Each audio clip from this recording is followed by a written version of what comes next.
Hello everyone, thanks so much for Nancy Sims Workshop. I hope you are all having a wonderful day. So today we are going to be reviewing A Fate Inked in Blood. This is super popular right now. I read it for my friend Gina's book club, the Kiss and Tell book club. If you're looking for Lauderdale, come check us out on the 26th of this month. It's a Sunday. Last Sunday of the month. But I read it for my friend Gina's book club. I already owned it. Mind you, I got that fairly exclusive edition. I'm not mad about it. I did thoroughly enjoy the book. However, I did have some personal pet peeves. First of all, I do think Jensen's a really good storyteller. I was very much in love with her world building that was going on here. I mean, it's like I was on the set of Vikings. And I love that show. It felt like I was there in this book. You know, her world building, her detailing, just her scene structure is so it's well done. Simply put, it's just engaging, it's captivating, and I thoroughly did enjoy that aspect of the story. I liked Freya as a character. Don't get me wrong. I'm going to start by saying that I liked Freya.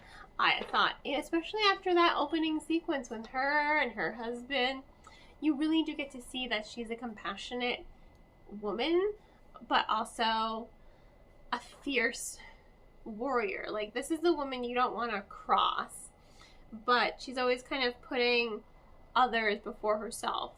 You know, with her family, they married her off to this dick. I mean, because he was a dick. But she's very protective, and she's very caring, and she's very compassionate, and I love that about her, that she can be all these things while also being a powerful shield maiden, because that's what she is. She's the prophesized shield maiden. I did like Freya as a character, but after that initial sequence with her and her fight with Bjorn, and then, you know, the incident with her husband, I felt like her characterization took a bit of a hit. You still get to see that resilience in her. You still get to see her ferocity. You still get to see her compassion and how her struggles of, you know, fulfilling this prophecy but not being a monster, and really thinking about what it means to be a warrior and a raider, and just thinking like, everything that I fear when being raided, I'm now doing to these people. Like, so she's really very reflective, and I think that that's really key for her. You know, she's very thoughtful in that aspect. But every single time that she's just lusting, I'm saying that word because that is the word Jensen uses in the book quite often, lusting for Bjorn, I felt like it just took away from her characterization a little bit. I get it. You want to be horny for this dude? Fine, be horny for the dude. He's, you know, their banter, that, I will say, that tension between them and that witty banter between them is just top tier. It was so well done. I did like that because it was funny, and it just really made you invested in their dynamic. They really had good chemistry.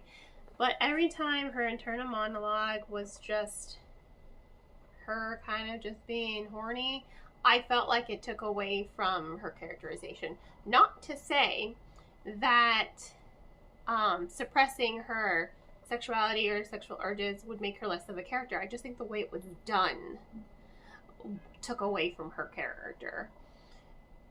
I liked the inner conflict that she was dealing with, but, and I think this is why I think it took away from her characterization a little bit. My personal pet peeve, I've discovered, is whenever Jensen uses the word sex to describe her genitalia and her horniness. I hate that so much. My sex throbbed for him. I hate that so much. Sorry. That was so annoying. This is me every time. It's just like, really, this word again? We're using this word for this. I get it. Jensen's trying to go for a more authentic, medieval kind of feel for the book.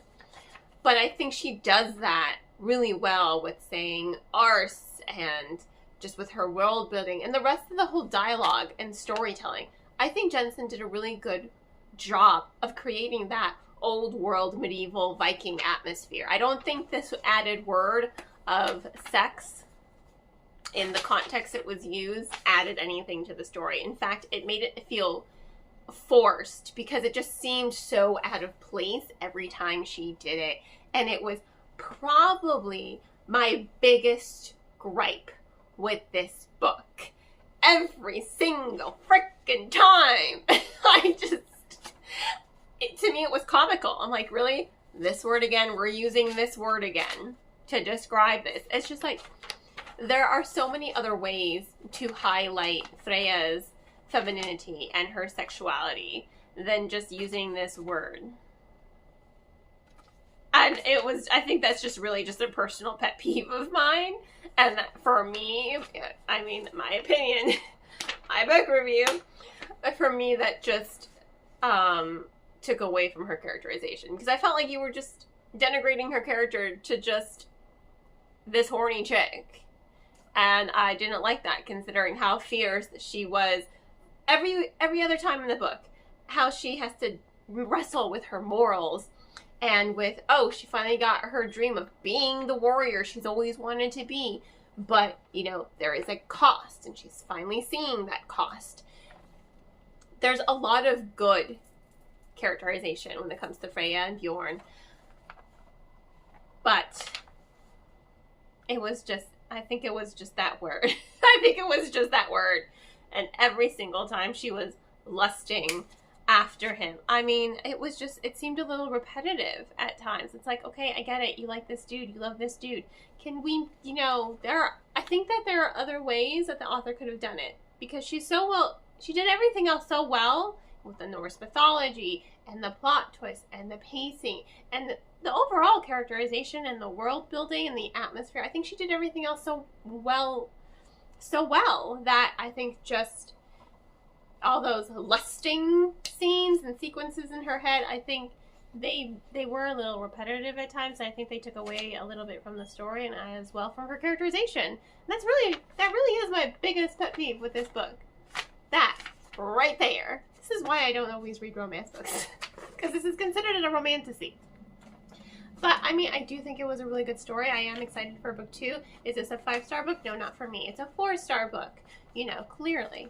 But overall, I did enjoy it. I like the Norse mythology, and I liked being submerged in this Viking world. It was very cool. It really did give me lots of Viking, like, yeah, flashbacks. I did love that show. But yeah, so 4 stars. If you want to check out the book yourself, if you haven't already, I will, of course, include links in the description. On that note, please don't forget to like, subscribe, and share with all your book loving friends. I hope you all have a wonderful rest of your day, and as always, happy reading.